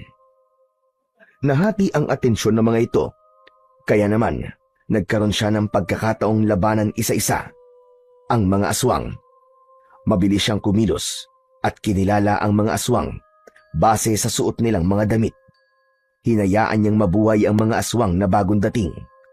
Natalo nila ang mga malalakas na aswang. Hindi ko alam kung bakit kinakalaban niyo ang kapwa niyo aswang. Pero maraming salamat. Nailigtas niyo ako kahit hindi niyo intensyon. Umalis na ang aswang. Naiwang mag-isa si Crisanto. Sa mga sandaling yon ay bigla siyang kinutuban na baka mga rebelding aswang ang tumulong sa kanya. Mga aswang na hinawaan lang ng mga kasama ni Segundo. Gagawin ko ang lahat ng makakaya ko para mapalaya ang islang to sa kamay ng mga aswang. Tumindig siya at naglakad patungo sa ginagawang bulwagan ng mga aswang. Doon kasi nila ginagawa ang ritual ng pagyayanggaw at doon din sila namimili ng taong kakainin. Hindi agad lumapit si Crisanto sa bulwagan. Marami ng mga aswang doon, pero wala pa ang mga biyag nilang tao. Umakyat sa puno si Crisanto para hindi siya mapansin ng mga aswang. Doon ay malaya siyang nakakapagmasid sa paligid. Mula sa malayo ay nakita niya si Dolpo na nagmamasid lang din. Hindi lang pala si Dolpo ang taga-isla na naging aswang, kundi marami pa sila. Hindi niya alam kung kakampi pa rin ba nila ang mga ito o kalaban. May lumapit na aswang sa pinaka-leader. Narinig niyang sinabi nito ang tungkol sa kanya na hindi na siya mahanap. Galit na galit ang leader sa kanyang narinig. Pero ilang sandali lang ay huminga ito ng malalim at saka kumalma. Hayaan na ninyo. Wala rin naman siyang magagawa laban sa atin. Mamamatay lang siya kung susugod siya dito ng mag-isa. Mabuti pa ay tawagin mo na ang lahat para makapagsimula na tayo. Aalis na sana ang aswang, pero muli siyang tinawag ng pinuno. Dahil hindi ko mga biyag, ako ang pipili kung sino magiging pagkain ngayong gabi. Napagtanto ni Crisanto sa mga oras na yon, nakampante ang mga kalaban niya sa kanya. Akala ng mga ito ay mahina siya. Sa ganung paniniwala ay alam niyang hindi na siya pag-aaksaya ng oras ng mga ito. Kaya naman, agad niyang kinondisyon ang sarili na simulan na ang planong paglipol sa mga aswang dahil hindi niya nakakayanin pa na may mamamatay sa mga kababaryo niya. Nakakaramdam siya ng matinding kaba at takot, kaya naman nagdasal siya ng taimtim. Diyos ko, kayo na po ang bahala sa amin. Tulungan niyo po kaming labanan ng mga kampo ng demonyo. Huwag niyo po kaming pababayaan. Matapos magdasal, ay muling pumikit si Crisanto para pakinggan ang dagat. Muli, isang orasyon ang kanyang sinundan. Sinambit niya ang orasyon para sa proteksyon. Hinundisyon niya ang sarili hanggang sa maramdaman na niya ang paggapang ng init na nagmumula sa mutya ng sirena papunta sa buo niyang katawan. Nang magmulat na ng mga mata si Crisanto, ay nakita niya na ang grupo ng mga tao sa isla na naglalakad papunta sa bulwagan. Walang tali ang mga ito kasi kampante ang pinuno ng mga aswang na walang makakalabas ng buhay sa islang yon. Nakita din ni Crisanto si Sabel na binubulungan ang katabing lalaki. Nagtitinginan ng mga ito, kaya alam ni Crisanto na nagawa ng maayos ni Sabel ang iniutos niya rito. Nasa gitna ng bulwagan ang mga tao habang ang mga aswang naman ay nakapalibot sa kanila. Simulan na ang pagdarasal! Pagdarasal para sa punyong demonyo! Pwe! Lapastangan ka! Kayo ang lapastangan! Mga hayop kayo! Nilapastangan niyo ang buhay ng lahat dito! Matapang ka talaga, babae. Hanga ako sa'yo. Pero bakit ayaw mo sumanib sa amin? Yan tapang mo na yan. Magagamit ko yan sa mas mahusay na paraan kapag pumanig ka sa amin. Patayin mo na lang ako kaysa maging kapanalig niyo ako, mga hayop! At talagang ayaw mo? Sige, kung ayaw mo maging kakampi, pues, ituturing na kita ngayong kaaway. Sige mga kasama, lagyan ng busal ang bibig ng babaeng yan. Sige, lagyan mo! Wala akong pakialam. Pero bago mo malagyan ng busal ang bibig ko, gusto kong sabihin sa'yo, bumalik ka na sa impyerno! Manahimik ka! Ito na ang huling pagkakataon, Sabel. Kung hindi ka pa rin papayag na maging kaanib namin, gagawin na talaga kitang pagkain. Hayop ka! Hayop! Sa itaas ng puno ay panay naman ang bulong ni Crisanto. Grabe ang tapang ng babaeng to. Baka ikapahamak mo ang katabilan ng dila mo, Sabel. Ilang sandali pa, nakita ni Crisanto na nagsiluhod ang mga aswang sa puon nila. Nakatayo naman si Amang Segundo habang umuusal ng ritual. Nakapikit ang mga aswang. Yun ang hinihintay na sandali ni Crisanto. Bumaba siya sa puno at dahan-dahang lumapit. Nag-ingat siya ng mabuti upang hindi siya maramdaman ng mga aswang. Nang makalapit na siya, ay binilisan niya na ang pagkilos bago pa siya maramdaman ng mga ito. Agad niyang iwinasiwas ang hawak na itak at 2 aswang kagad ang natumba. Isang aswang ang nagmulat ng kanyang mga mata at laking gulat niya nang makita ang dugo ang mga kasamaan. Sisigaw pa sana ito pero naunahan ni Crisanto. Nasaksak na ito bago pa man siya makapag-ingay. Pero naramdaman na ng ibang aswang ang kanyang presensya. Talagang ngayon ka pa ng gulo kung kailan nagre-ritual kami. Wala akong pakialam sa ginagawa niyong ritual. Huwag mong bastusin ang aming ginagawang ritual. Isa kang lapastangan. Papatayin kita.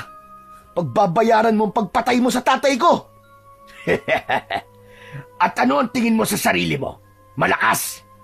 Kaya mo ba kaming lahat? Sige, pagbibigyan kita.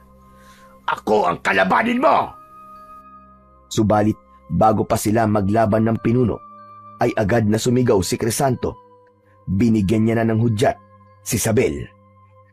Sabel! Ngayon na!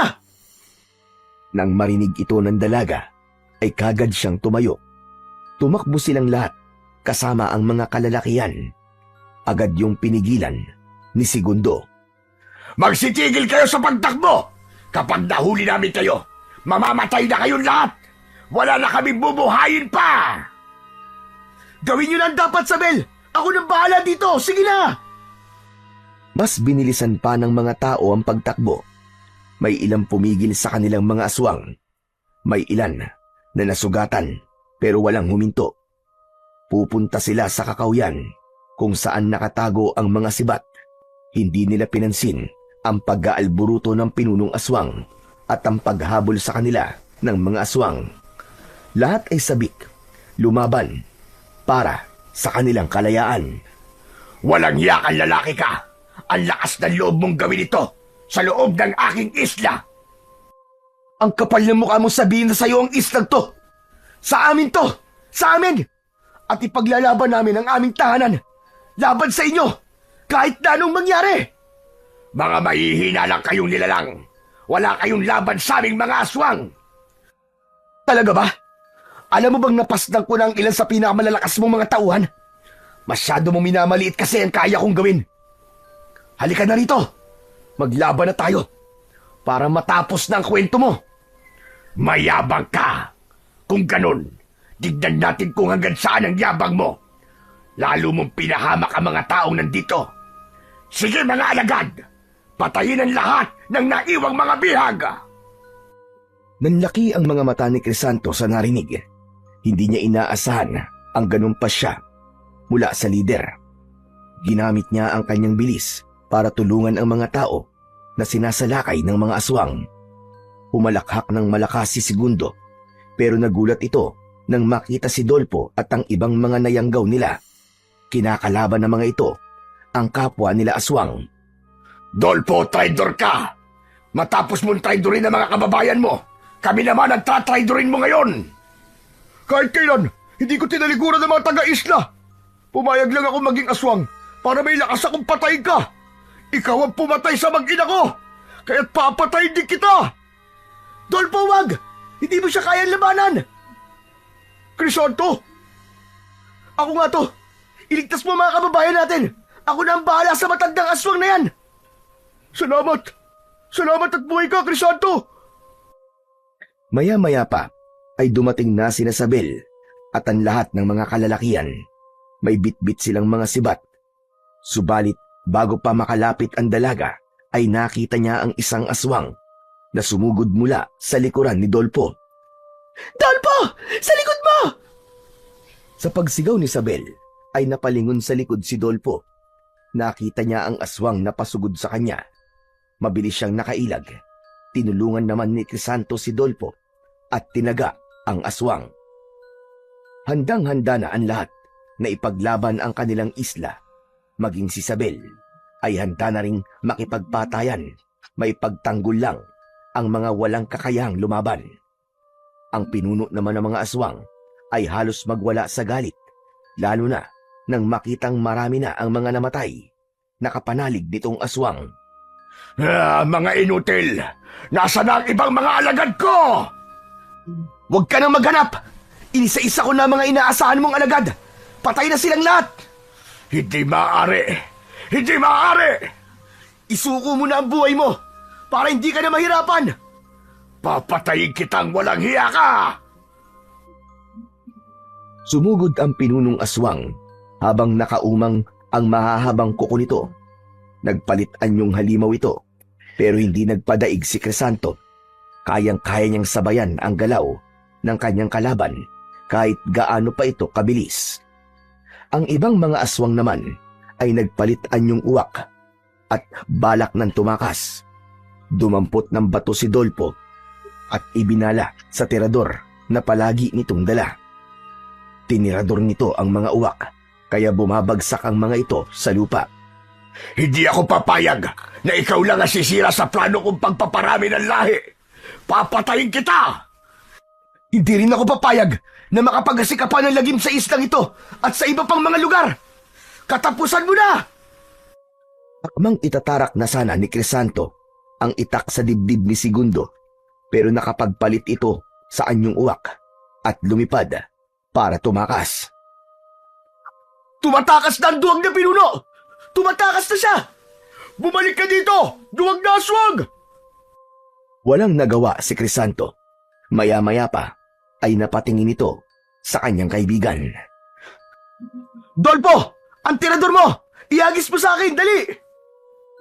Hinagis ni Dolpo ang tirador nito papunta sa kaibigan niyang si Crisanto. Agad niya naman itong nasalo. Dumampot siya ng mga bato bago mabilis na tumakbo para sundan ang halimaw. Sa liksi ng pagkilos niya ay mabilis niyang narating ang dagat. Patawid na sa dagat ang uwak. Tumataas ang lipad nito pero nakikita pa rin niya ang pagkampay ng pakpak nito kahit sa dilim. Tumatakas na ang halimaw, Crisanto! Nakikita ko sila! Nasa itaas! Huwag kang mag-alala, Dolpo. Malinaw ko din silang nakikita. Akong bahala. Asintado ako sa paggamit ng tirador tulad mo. Tama na nga kayabangan mo, Crisanto. Tiradurin mo na ang aswang dahil kapag hindi mo siya tinamaan, ikaw ang titiradurin ko. Inasinta ni Crisanto ang uwak nang makitang malayo na ito sa pangpang. Sa tulong na din ng mutya ay malinaw niyang nakikita ang uwak sa dilim. Mas malakas din ang puwersa niya kaya nang pakawalan niya ang bato ay tumama pa rin yun sa ibon kahit malayo na ito. Bumagsak ito sa tubig alat. Ilang sandali lang ay nalapnos ang katawan ng aswang hanggang sa tuluyang naglaho. Nagsigawan sa tuwa ang mga taong nakasaksi nito. Ang mga aswang naman nakapanalig ni Segundo ay nagliparan sa iba-ibang direksyon. Muling nilagyan ng bato ni Crisanto ang tirador. Nakapatay pa siya ng 3 aswang, habang ang aswang na lumipad sa ibang direksyon ay tuluyan ng nakatakas. Pare, ang galing mo! Lalapitan sana ni Dolpo ang kaibigan at yayakapin, pero pinigilan siya ni Crisanto. Teka, Dolpo, huwag kang yumakap sa akin kung ayaw mo malitsyon. Natigilan si Dolpo. Saglit niyang nakalimutan ang kanyang pagkatao ngayon, pero hindi napigilan noon ang tuwa niya sa pagliligtas sa kanila ng kanyang kaibigan at sa taglay na kapangyarihan nito. Hanep, ang angas mo na, pre. Antingero ka na pala. Paano nangyari yun? Nung huli tayo magkita normal na tao ka pa. Mahabang kwento, pare. Pero ikaw, bakit aswang ka na? Biglang nalungkot ang mukha ni Dolpo. Napatitig ito kay Crisanto bago magsalita. Ito lang ang naisip kong paraan para makaganti sa mga aswang. Ang maging katulad nila. Nagpaplano nga kaming labanan sila kaya pumayag kaming maging aswang. Swerte nyo. Hindi kayo kinain ng kasamaan. Kahit na naging aswang kayo, ay nakakapag-isip pa rin kayo ng matino. Muntik na, pre. Pero yung anak at asawa ko ang naging lakas ko. Ako naman ang naging lakas ng mga kasama kong to. Kaso, madami rin sa naging aswang ang kinain na ng kasamaan. Tulad na lang ni Toto. Salbahe naman talaga ang Toto na yun kahit nung hindi pa siya aswang.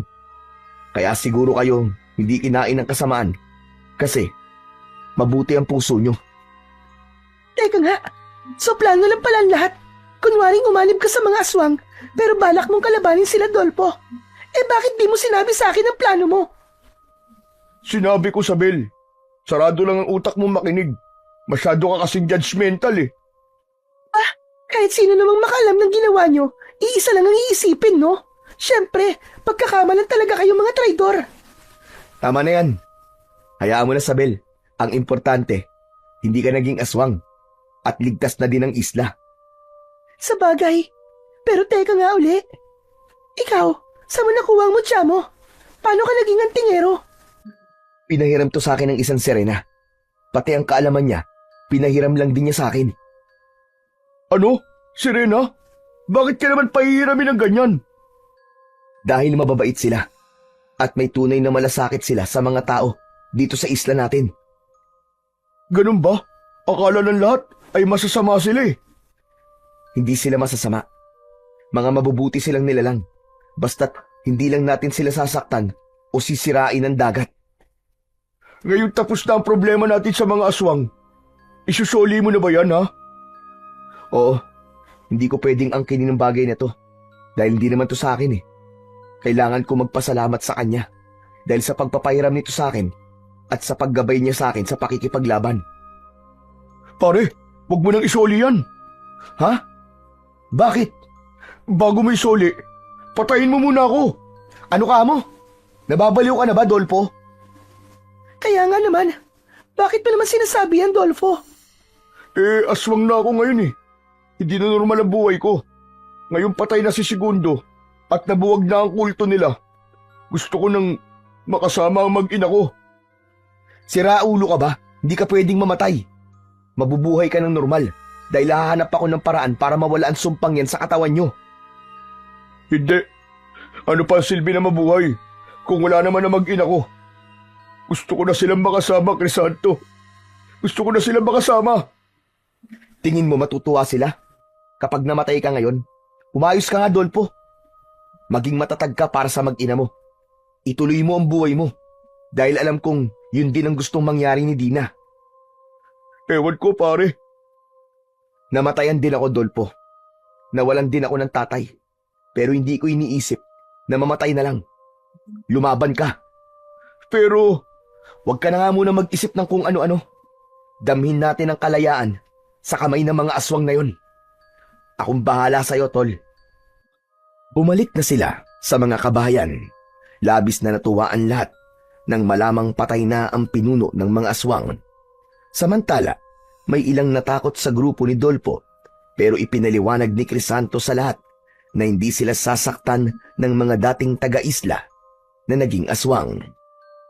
Bagamat takot, ay nagtiwala ang lahat sa sinabi ni Crisanto. Samantalang hindi nagpakampante ang lahat. Kahit patay na ang pinuno ng mga aswang, ay nagbantay pa rin ng iba, kasama si Sabel at Crisanto.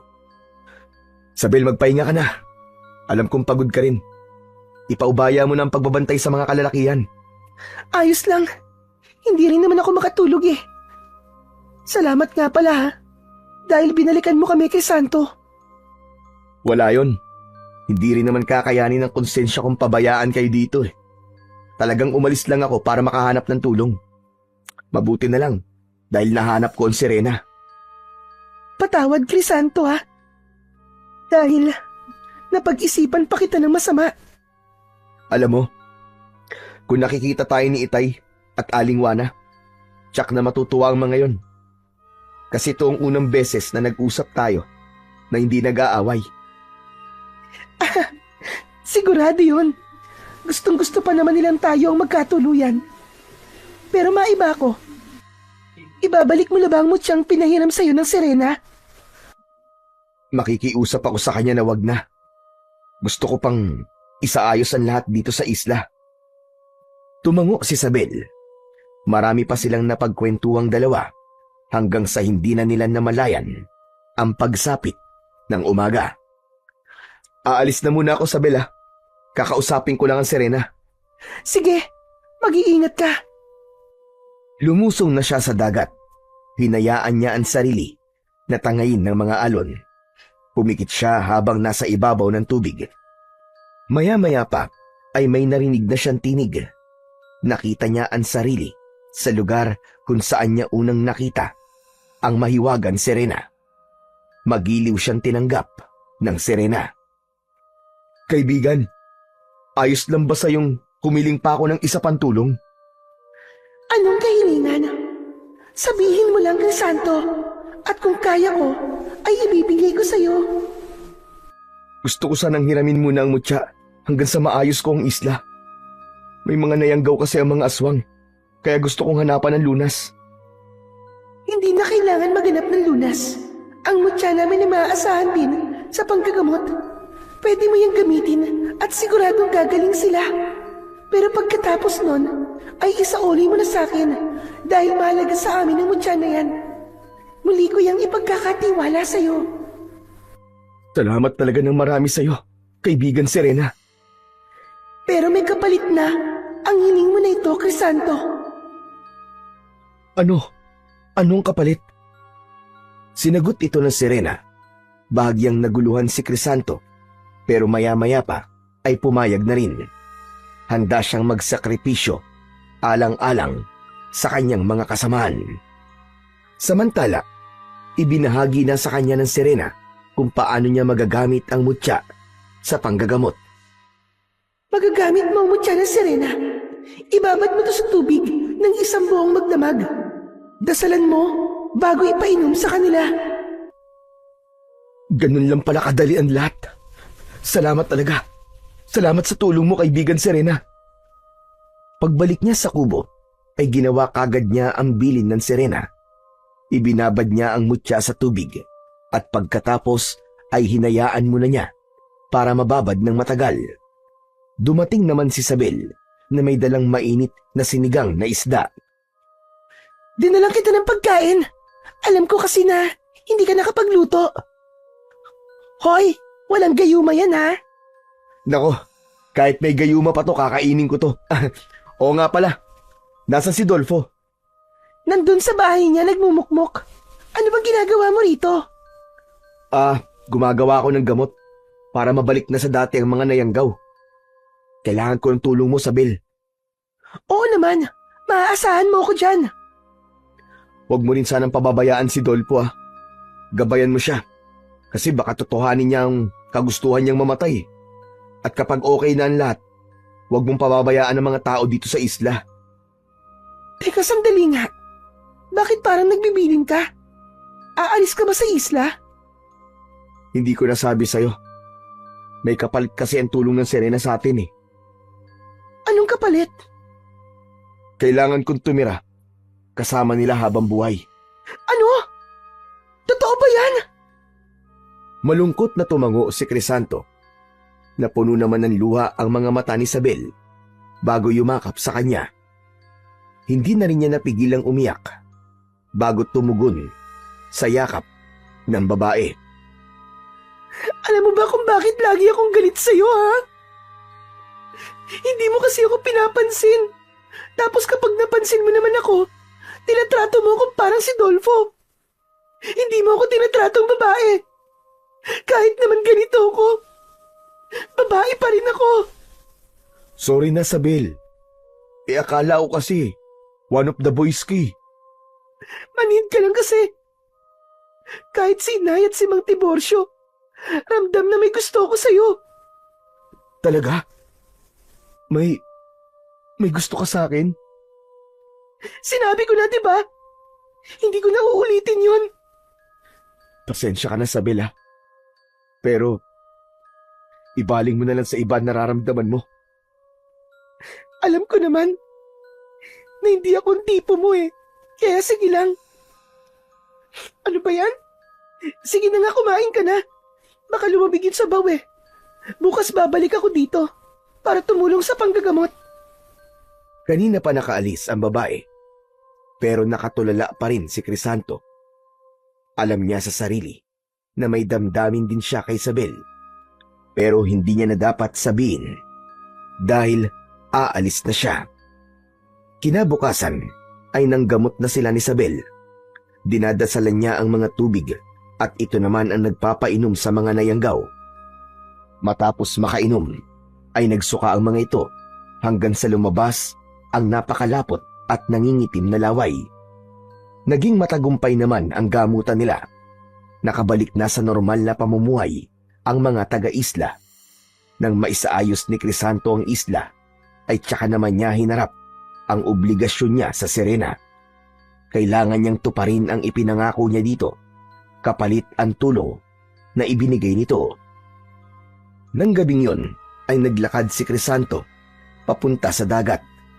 Hindi na niya nakita ang lihim na pagtanaw ni Isabel. Lumusong si Crisanto sa dagat. Lumangoy siya hanggang makarating sa kailaliman nito. Mula doon ay tila hinihigop sa kung saan ang kanyang katawan hanggang mamalayan na lang niyang nasa mundo na siya ng mga sirena. Doon ay namuhay siyang payapa pero puno ng kalungkutan. Madalas ay tumatanaw siya sa kanilang isla at kung minsan naman ay lihim niyang tinutulungan ang mga mangingisda para makakuha ng sapat na isda.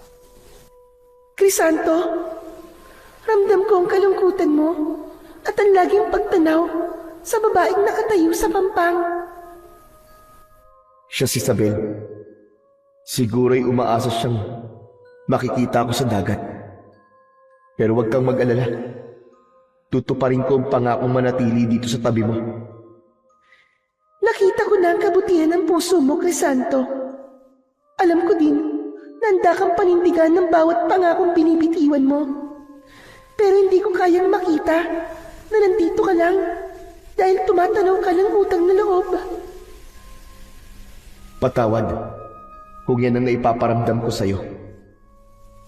Palalayain na kita, Crisanto. Bumalik ka na sa mundo mo. Ha? Pero bakit? Dahil yun ang nararapat. Hindi ko din kayang makita ang kalungkutan mo. Lalong nanlalamig ang puso ko sa tuwing nakikita ko ang lungkot sa mga mata mo.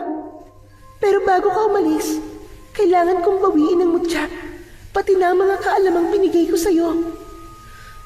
Salamat, kaibigan. Napakabuti mong talaga. Sana, huwag mong alisin ang alaala ko kasi gusto kong habang buhay na maalala ang kabutihan na ginawa mo sa amin. Hinawakan ng Serena ang ulo niya. Pakiramdam niya ay sasabog ang ulo niya, lalo na nang maramdaman niyang parang hinihigop ito. Pagkatapos ay nakarinig siya ng isang malamyos at napakalungkot na awit. Alam niyang nagmumula yon sa Serena. Nakaramdam siya ng antok hanggang sa siya ay nakatulog. Nang magising siya, ay nakadapa na siya sa gilid ng dalampasigan. Crisanto! Crisanto, bumalik ka na! Tuwang-tuwang nilapitan ni Isabel ang lalaki. Isabel, totoo ba na nakauwi na ako? Oo, Crisanto. Narito ka na sa isla. Ang tagal ko naghintay na bumalik ka. Teka, tatawag lang ako ng tulong para madala ka namin sa kubo. Hindi ko pinabayaan ang kubo mo, kaya matibay pa rin yun hanggang ngayon. Palagi ko yung nililinis. Huwag ka na magtawag ng tulong. Kaya ko ang sarili ko, Isabel. Sige, aalalayan kitang tumayo. Inalalayan siya ni Isabel hanggang sa paglalakad. Dinala siya nito sa kubo. Nagtataka naman ang mga taong nakakakita sa kanila. Isabel, sino yung kasama mo? Dolpo, tulungan mo ako. Dali natin sa kubo si Crisanto. Ha? Si Crisanto na yan? Ano nangyari sa kanya? Mabilis na lumapit si Dolpo at tinulungan si Isabel na madala siya sa kubo. Inihiga siya sa papag at pagkatapos ay binigyan ng maiinom. Penging kape. Miss na miss ko na talaga ang kape. Langya, Crisanto. Ikaw nga yan. Ano nangyari sa'yo? Bakit mukha kang ermitanyo? Ang haba ng balbas at bigote mo, pre ah. para kang bigis ah. Kinapa niya ang baba at napagtantong nagsasabi nga ng totoo si Dolpo. Pati ang buhok niya ay mahaba din, kaya nagtataka siyang bumaling kay Isabel na nagtitimpla ng kape. Grabe ka, Dolpo. Di mo ako nakilala, buti pa si Isabel. Nakilala ka agad ako. Makikilala ka talaga niyan. Mahal na mahal ka niyan eh. Uy! Bakit ako? Di mo ba ako mahal? Tama ka na nga. Ang corny na joke mo. Kita mo to, ikaw ang nauna eh. Di naman ako nagbibiro eh. Mahal ka naman talaga ni Isabel eh. Pero teka, ano ba kasing nangyari? Bakit nawala ka? Kung saan kita hinanap, ang hirap pa naman kapag wala ka. Halos 1 taong ka ding nawala ah. Miss na miss ka namin, Crisanto. Tama na nga, Dolpo. Nakakadiri ka na. Hindi nga. Ano nga ba nangyari sa'yo? Umiling na lang si Crisanto at sinabing wala siyang naaalala. Kailangan niyang magsinungaling para hindi na muling maungkat pa ang tungkol sa Serena. Tanging si Isabel lang kasi ang sinabihan niya na ang kapalit ng pagtulong ng Serena ay ang pagsama niya sa mundo nito. Hindi na rin maalala ni Crisanto ang mga natutunan niyang kaalaman sa paggamit ng mutya ng Serena. Ang mga orasyong binabanggit niya ay nawala na din sa isipan niya. Pero ang tungkol sa Serena at sa mga aswang ay malinaw pa niyang naaalala. Wala din ang mutya sa kanya dahil binawi na nila ito. Pero may nakapa siyang mga perlas sa kanyang bulsa. Yun ang huling tulong na natanggap niya sa Serena. Bumili siya ng mga bangkang pangisda at ibinahagi ito sa kanyang mga kaisla. Nagkatuluyan din silang dalawa sa wakas ni Isabel. Minahal niya ang babae nang higit pa sa inaakala niya. Si Dolpo naman ay patuloy na nabubuhay. Sa paglipas ng panahon ay natanggap na din ito ang pagkawala ng asawa at anak. Hindi man ito sila tuluyang nakalimutan, ay natuto naman itong muling umibig hanggang sa makapag-asawa na rin. Ang mga aswang ay hindi na muling bumalik sa isla. Siguro ay nagkawatak-watak na ang mga ito at naghasik na sa iba't ibang sulok ng bansa. Naging masaya ang buhay nila Crisanto at Isabel. Namuhay silang payapa at masagana. Lalong naging masigla ang buhay mag-asawa nila nang mabiyayaan sila ng 2 anak na lalaki at 1 anak na babae. Nagpatuloy pa rin sa pangingisda si Crisanto at paminsan-minsan ay naririnig niya pa rin ang malamyos na tinig ng sirena na parabang umaawit. Nagbabantay at nakahandang tumulong kung muling magbalik at sumalakay ang puwersa ng kasamaan.